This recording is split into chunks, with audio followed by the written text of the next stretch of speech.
Meet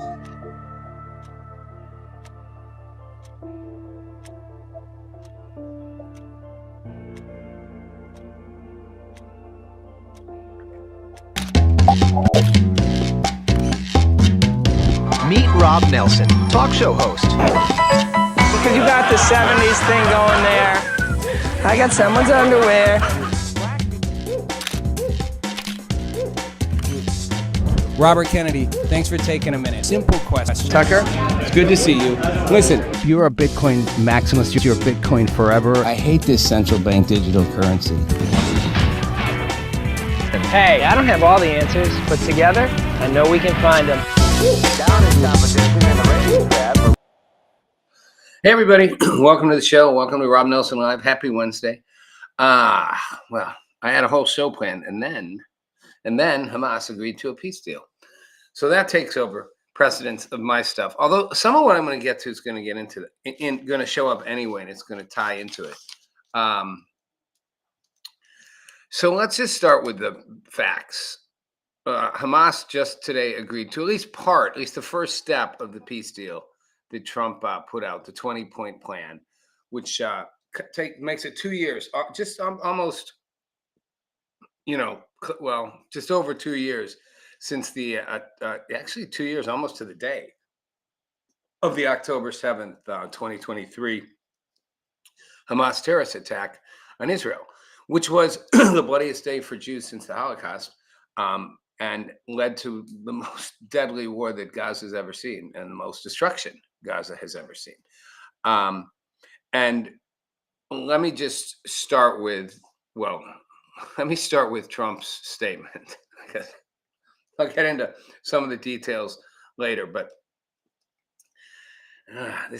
Trump is killing me. I can look forward to his Truth Social statements. I'm not going to read all of it, but I read a lot of it. I am very proud to, and he's so funny. He does it in such an old school way with like a new school touch. It's like, it's very sort of like stiff-ish and exaggerated, like a kid, like an old man and a kid on social media and throwing in these little jabs. Like he knows what he's doing. It's kind of interesting though. Think about it. It's like a 5-year-old and an 80-year-old. I am very proud to announce the marriage of my son to da-da-da. It's right. It's like very formal, old school. I'm very proud to announce that Israel and Hamas have signed off on the first phase of our peace plan. Well, at least he called it our peace plan instead of his. This means that all in caps, all of the hostages will be released very soon. That's the dead and the alive. I think there's 40 total. And Israel will withdraw their troops to an agreed upon line as the first steps towards a strong, durable, and everlasting peace. Now it's sounding like, again, that's just like who speaks that way. Strong, durable, and everlasting peace. That's very like politicians speak, old school. But Trump's not a politician, but he mixes it in, like I said. All parties will be treated fairly! Exclamation point. That's the 5-year-old. Everybody's going to get to go to recess. Mom and Dad said we all get to go. We all get Happy Meals. All parties will be treated fairly. This is a great day for the Arab and Muslim world, Israel, all surrounding nations, and the United States of America. And we thank the mediators from Qatar, Egypt, and Turkey who worked with us to make this historic and unprecedented event happen. And then in all caps with an exclamation point, wait for it. Blessed are the peacemakers. Wow. Trump's going biblical. Just see how much he would love to say that. Now, technically, he could be referring to all of them as peacemakers. And in fairness, he's acknowledging, the mediators from Qatar, Egypt, and Turkey, which by itself is interesting. Remember, Egypt especially, mortal enemies, as I've said before, with Israel. And, the Sinai War, the 67 War, 73. Until Jimmy Carter brokered a peace deal, they were worse than Hamas. I'm not saying Egypt was worse than Hamas. Egypt was fighting its all-out army, but they were trying to wipe the Jews off the map, Israel off the map. And it shows you the circle of events that what 80 it was 88, 90, 108, 18. Got to do math in my hands. 45 years later, Egypt's now the broker for the peace between Hamas and Israel. And Qatar, also, excuse me, got something stuck in my throat. Qatar also, no friend of Israel for a long time, and nor Turkey. But Egypt's the classic one. Egypt's the ultimate one where it's like, wow, like shows you how far things can go. We're going to get to that because the possibility of change, of things evolving, going around, even look at us in the Vietnam War. And the Vietnam War was, unquestionably, absolutely wasted war on our part. But, we made peace with Vietnam and ultimately established friendships. And now American tourists love to go to Vietnam and check it all out. And I was thinking, it was only 50 years, it's 50 years ago, not even though, before the war actually ended, it was about the same thing. Yeah, it's about 50 years ago, 50 years. But this Americans going to Vietnam didn't start last year. It's been going on for like 15 years. I mean, maybe a little longer, 20. But, in a short order of time, the blood-soaked, grounds that, just watch any real footage, talk to any real soldiers that watch watch Deer Hunter, or I'm sorry, Apocalypse Now, and imagine how horrible it was. Imagine those people thinking that 25 years later, 30 years later, their next generation of them on either side, but say you're Americans, would be going to Vietnam and partying and hanging out and drinking and, loving the sights, and the Vietnamese be taking them in. Like taking them in, man, they were like snipering us and we were trying to blow them up and napalm them. It's amazing how life can take that arc. Even the World War II arc was pretty remarkable, how quickly we went from, Japan and Germany, who we decimated, and Japan, who we dropped 2 nuclear weapons on civilian populations. Don't ever forget that. I've said it before and I'll say it again. We're the only country to ever use a nuclear weapon, and we didn't drop it on a bunch of troops somewhere in the middle of nowhere. We dropped it on 2 civilian cities with the express intent of wiping out hundreds of thousands of innocent civilians simply because they were Japanese and their government wasn't going to stop fighting. We would have won the war no matter what. But we made a calculation. Well, Harry Truman did. I don't want to lose that many more troops. Why should I? If they're not going to quit right now, bomb their cities. There's a little Donald Trump-like in that way. Bomb their cities, but bomb them with a nuclear bomb. That'll bring them to their knees. But let's be honest. The real reason, I've always said, wasn't to end the war a little faster. Wasn't to save 30,000 troops or whatever the number would be. Some people have said 40. I've heard as low as 20. Again, too many American troops to keep dying, but, so you're going to nuke 2 civilian populations. The real reason was to show the world that we had the weapon and we could use the weapon. And that set the world course, the world order. And I hate to say it, because for all those who loved what America became or believed in it or grew up in it, left or right, certainly all the liberals who did, and, stand for our freedoms and liked America being America. That's partly why. And Donald Trump plays by a similar playbook. It's like, and Teddy Roosevelt said it, walk softly but carry a big stick. Well, Trump doesn't walk softly, carries a big stick, and sometimes he swings it. He's not actually swung it that hard, except with tariffs. Militarily, I mean, Iran, sure. It took out all their nuke facilities or badly damaged them. But yet, that force is maybe why he could negotiate a peace deal, if you think about it. And I don't care how much you hate the guy. And I know a lot of people do. I don't know that many people watching this do, but we all know a lot of people who do. He's the only one who could have gotten this peace done. I mean, the only one, and everyone acknowledges it. It's not like just his ego. Nobody else could have pulled it off. And if you go, well, somebody would have, who? what Palestinians? Hamas barely didn't want to even come to the table. They were probably willing to fight to the last guy in the tunnel, like in a foxhole. Like the last guy down will go. We're dying for the cause. 72 virgins and whatnot. You think Netanyahu would have? No. It's like, fine, we'll just keep going. We'll just keep train wrecking you till there's nothing left to train wreck. I mean, I'm not saying he wants to commit genocide, but you think he'd lose any sleep if Gaza was just gone? I doubt it. And he can justify it. Oh, they didn't stop. They didn't give us back our hostages, so we had to keep going. And they were buried among civilians, so we had to take out civilians. Sorry, there's nothing left to Gaza. Not my fault, not my problem. I don't believe that for a second anybody could have made this happen other than Trump. Certainly Biden couldn't have. Biden wouldn't even have tried. He might have sent some people in negotiating, whatever. This took a hands-on approach. Kamala Harris, are you kidding me? She only had 107 days for the campaign, and that's her excuse that everybody else screwed it up. We'll talk about that in a few minutes. But, like, really? Think she's going to go in there and figure it out? Sorry, Madam Vice President, now Madam President.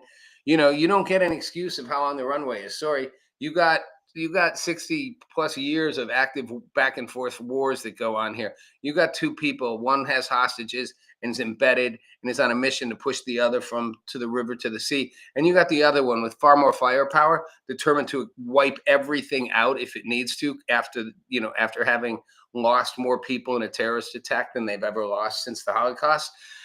That's way worse than a 107-day runway. It's like you got no runway because you got everybody like boom. But Trump pulled it off. Blessed are the peacemakers. You know he's referring to himself primarily, though.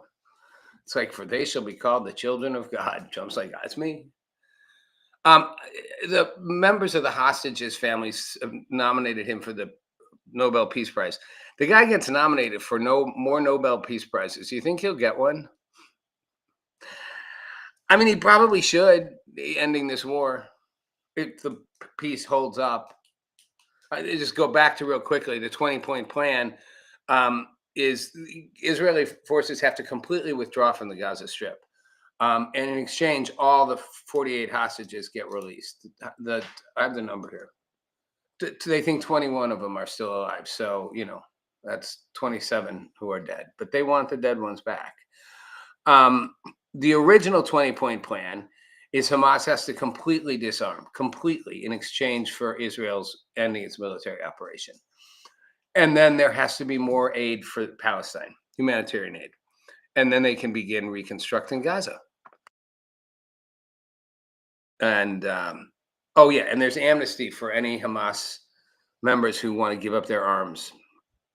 And in exchange, then, once the hostages are returned, Israel releases 250 life sentence prisoners who were Hamas mostly, and Palestinian, but they're in jail in Israel for life, and 1,700 Gazans who they put in jail and detained after the October 7th terrorist attack.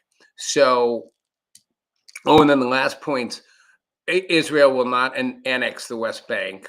And remember when Trump was like, they should all leave? They're not going to kick anybody out, and they're going to encourage Gazans to stay and build what they're going to call build a better Gaza, which I hope they do. And I hope for once the Arab powers in the region do it. The billions of billions of billions of dollars, hundreds of billions of dollars, trillions actually of wealth in those surrounding Gulf oil states, that they actually, just put the money in and rebuild it and decide the best way to end this conflict is to make Gaza prosperous and strong and not let it just remain a pawn. Because I've always said the Palestinians are just pawns. They're pawns. They're pawns for the Arabs who hated the Jews. They were pawns for the militants, the Hamas. They were pawns for Iran. They were pawns for a lot of the Middle Eastern countries because they could be victims and make Israel look bad for fighting with them and hurting them with superior firepower, while they were constantly performing little acts of terror against Israel and shooting missiles in, and the Iranian-backed group shooting missiles in, and it's essentially like they kept poking sticks at Israel and causing it pain. And I mean, seriously, you're in Tel Aviv and people blowing bombs up in the streets. It's scary. They got air raid sirens going off every month, probably more often before this conflict. And the Palestinians were great pawns for it. So maybe they just put the money in and rebuild it. Blessed are the peacemakers. I can't. I really can't. The guy deserves a Nobel Peace Prize. And then certainly if he manages to pull off this and Ukraine, he's already brokered a handful of peace deals. He loves to talk about them, but they're legit. India, Pakistan, it's Pakistan, right? Did I get that right? Yeah. The border dispute. There's a couple of them. He's got away. He's a deal maker. And the reason I say he's the only one who could have pulled this off is not just because he has the strength and the credibility and has shown how tough America is. And has said, if you don't do this to Hamas, we are Israel's ally, and we can't ultimately tell it what to do or not to do, but we can support it or not support it.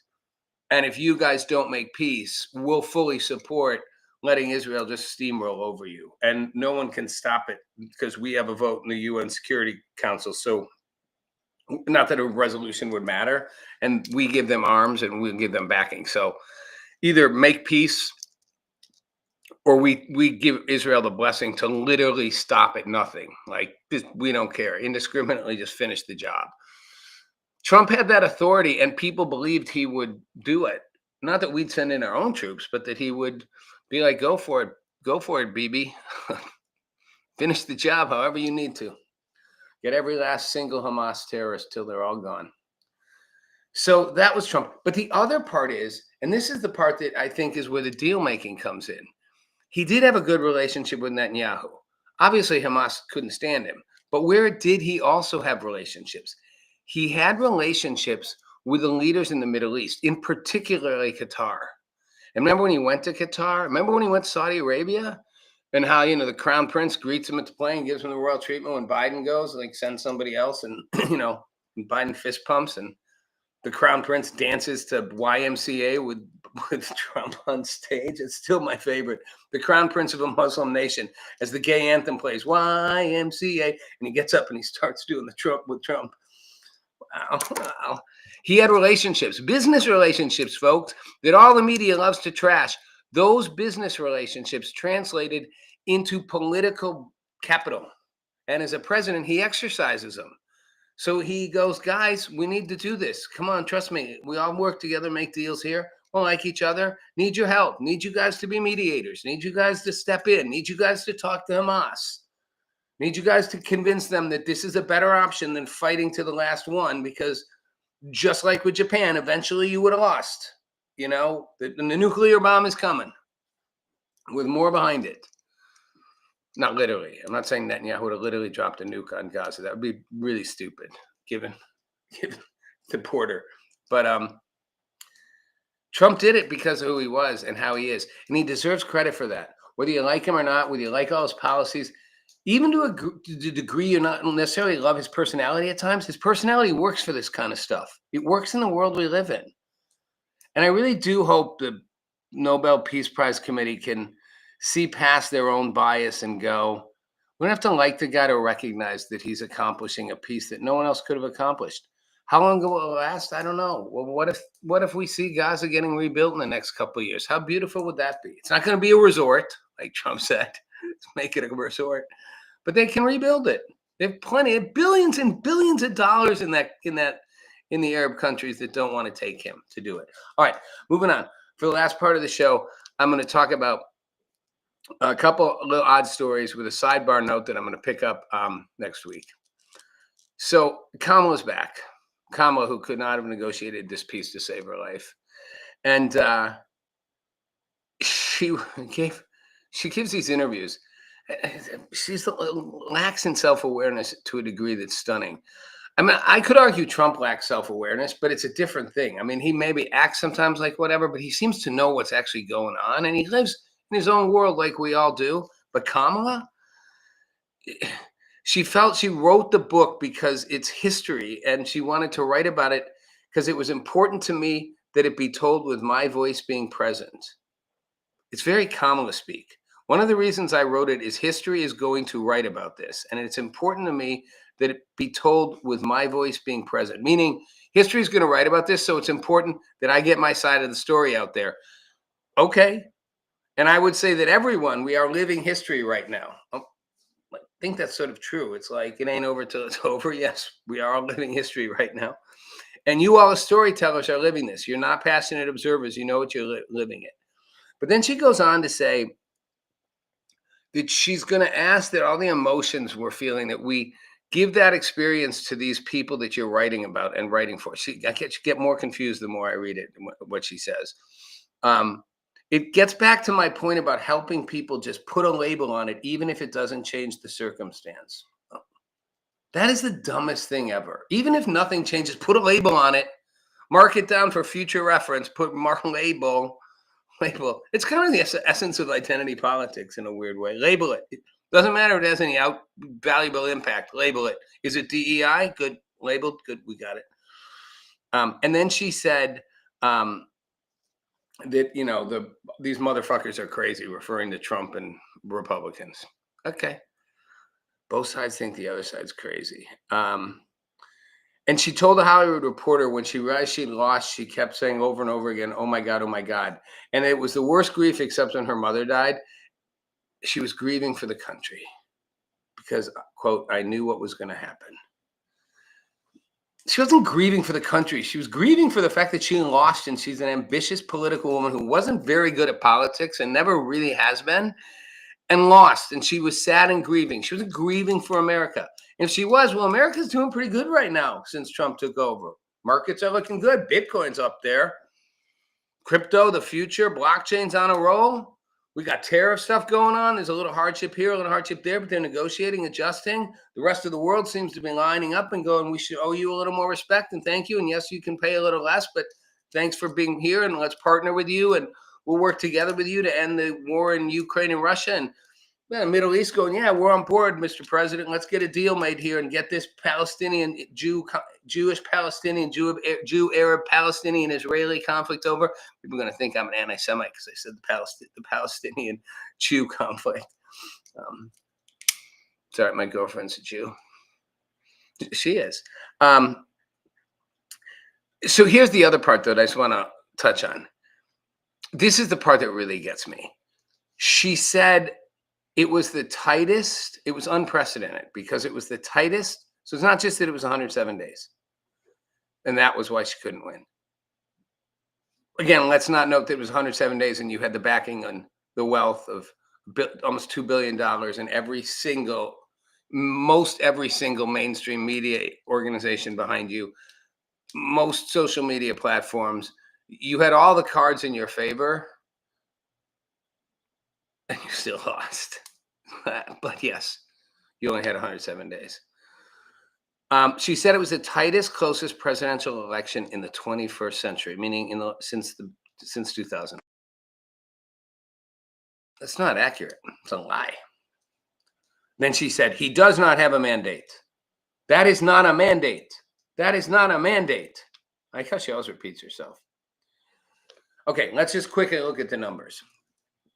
She lost the Electoral College, 312 to 226.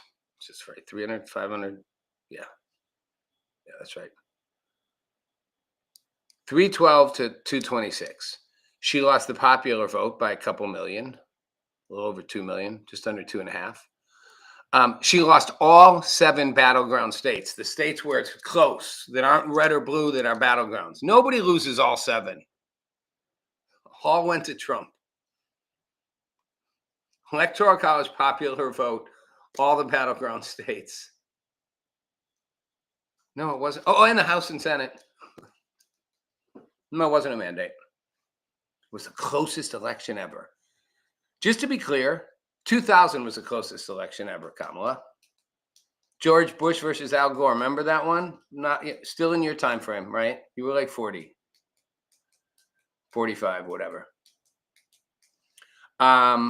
2016. Trump lost popular vote to Hillary by just a couple million votes, but won the Electoral College by super tight margins in the key states. That's the difference here. There weren't super tight margins in the swing state, in the key states. The margins weren't tight at all, right? So if the margins are tight, and you went to the state, Michigan went here, or or Pennsylvania went here, or both Michigan and Pennsylvania went here. Tight margins, it was close. Trump won all 7 battleground states with not tight margins. I mean, they weren't necessarily blowouts, but they weren't tight margins, which is the definition of close. Either it's close in the popular vote, it's close in the electoral vote, or it's close in the margin that you win in a state. How close was the vote? Because if it's 51% to 49, the 51 gets it, but that's pretty close. If it's 60 to 40, not so close. The narrowest popular vote margin was Trump's was close, but the narrowest was, I have the number here, was half a percentage point, which was Bush and Gore. That was the popular vote. Trump and Kamala Harris were like one and a half. I'm not saying that's not close. It is, but it wasn't the closest by any means. And the Electoral College, was 2024 was 312 to 226. 2000 was 270. You got the numbers here. I'm dyslexic. 271 to 266. That's close. 271 to 266. That's 5 points. 312 to 226. I don't know. Do the math. That's like 85, 6 points. Difference, 5 points, 86 points. Maybe Kamala can't do math. Math is a white racist thing. I don't know. Maybe she does a different kind of math. It's sad to me because what it sort of suggests is that we all live in our own bubble. I sadly think that Kamala Harris believes this. I don't think she's just saying it. Maybe she is. I think she believes it. The same way I think, this whole thing with Jay Jones, the Virginia Democratic Attorney General candidate. Someone asked him 2 bullets, 1 gun, 2 bullets, 3 people. And he names 3, meaning you can shoot 2 of them. And he names like Pol Pot, the Cambodian dictator who was responsible for millions and millions of deaths. I remember Hitler's the other one, something like that.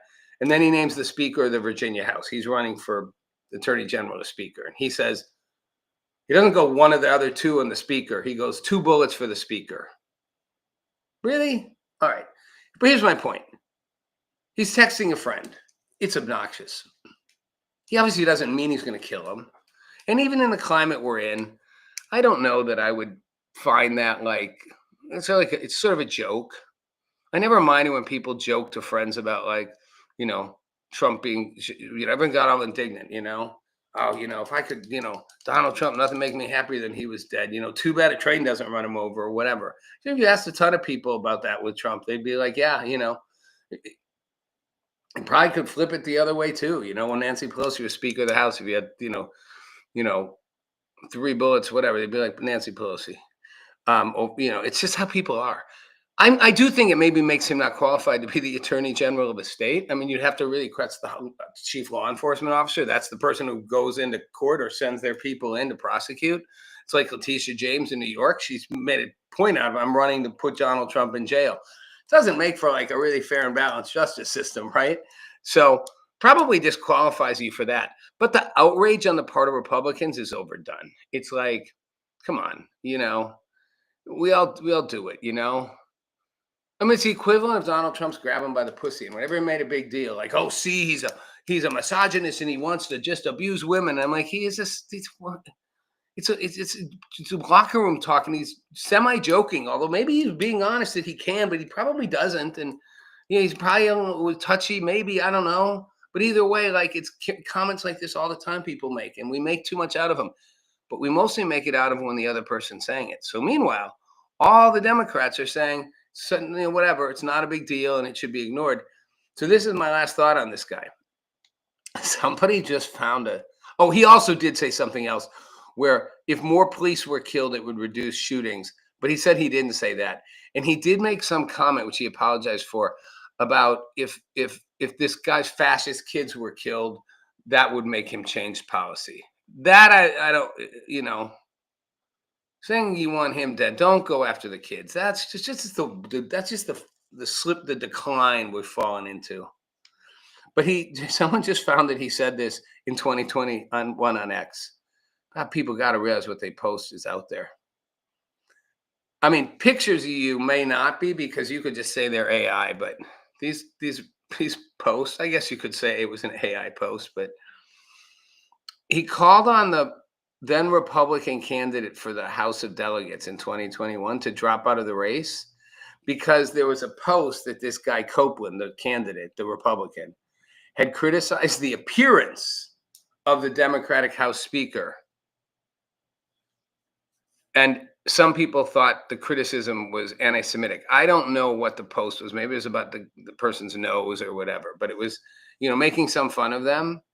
And the Jay Jones guy, who's now in trouble for the 2 bullets, 1 gun, 3 people, and picks them both for the speaker, says, hate has no place in this Commonwealth, my guy, referring to the Republican 4 years ago. Well, you got to live by the sword, you die by the sword. So if hate had no place in it then, and he should be disqualified for making a comment about another member of the House that could be viewed as anti-Semitic, I think by logic standard, you'd have to drop out for making a comment that you would put both of bullets of the 1 gun, 2 bullets, 3 people in the Speaker of the House's head, and would like his fascist children, fascist according to you, to die, so that he would change his policies. I think that might qualify as hate, just a maybe. But here's my last thought on this, and I'm going to pick more of this up on Monday. I think we're in a point right now where nobody can see straight. Nobody can see out of their own boxes very clearly. Both sides do the same thing to one another. Both sides say the same thing when the other side says it. Both sides are indignant when the other side does it. And then when they do it, they're like, nothing to see here. Except that's always in politics. What worries me now is I think both sides think they're right. I think Kamala Harris actually thinks she's right. We know Donald Trump thinks he's right about everything. I don't know that they're playing. And I don't know that the range of what's objective reality is getting smaller and smaller and smaller. Like, yes, objectively, you can see the numbers of the vote count. But anything outside of that just starts becoming subjective, what you think about other people or the other party, or if they're bad, or if they're fascist, or if they're going to destroy the republic, or if they're completely going to ruin all children with their ideas. Like, it starts becoming subjective. My point is, I don't know that anybody can see past it anymore. I think we're so divided, and the boxes are so clear in our heads, and we'll talk more about this, that the algorithms have worked so hard on us that it's like our brains only see this, and that's reality. But if you're over here, your brain only sees this, and that's reality. It's like Ryan Reynolds. I mentioned this a few weeks ago. At a set, picked up a Trump supporter's phone, who was a co-actor in the show, I guess, and said, I'll look at your phone, you look at mine. And he looked at the guy's feed, and he's like, well, now I know why you think what you think. Not like in a derogatory way, like, right, if I saw this every day, I would think it too. People really think it now. I don't think it's fake. I don't think it's just posturing. I think there's a piece of that sometimes, but it's getting less and less. I think most people really believe what they're seeing in their feed, in their news feed, and they really believe it's true. That's what will lead to somebody to do something like assassinate Charlie Kirk, who's out there, by all rational standards, having a dialogue with people who disagree with him. But you think he's evil, and as he said to, in the texts, or to the police, I mean, when he was arrested, some hate just can't be allowed to exist. Like, that's how he really saw it. Like, he was doing the Lord's work. Hate has to be erased. Not that that's how it would be erased. Like, violence won't erase the hate. It'll only create more. But that's the vicious cycle we're in. And I worry that vicious cycle, we might be really close to not being unraveling it. And I'm not trying to be doomsdayer here. And we're going to talk about AI next week. And I've got some fun stuff and some interesting ideas. But I do think it's worth waking up and realizing that maybe the person you think is crazy isn't. They're just seeing what they see. And they think you're crazy, and you're not. You're just seeing what you see. And if we can't all see it all, which we can't, because the algorithm doesn't make that, it makes it almost impossible. So it's just going to keep showing you what fits, keeps you there, reinforces it, and your brain gets wired to it. If we can't see that we're both seeing it, we're just going to shoot each other. I'm Rob Nelson. Thanks for watching. On that note, have a good night.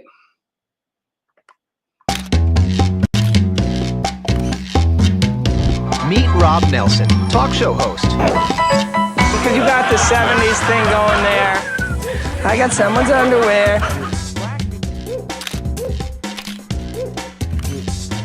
Robert Kennedy, thanks for taking a minute. Simple question. Tucker? It's good to see you. Listen, You're a Bitcoin maximalist. You're Bitcoin forever. I hate this central bank digital currency. Hey, I don't have all the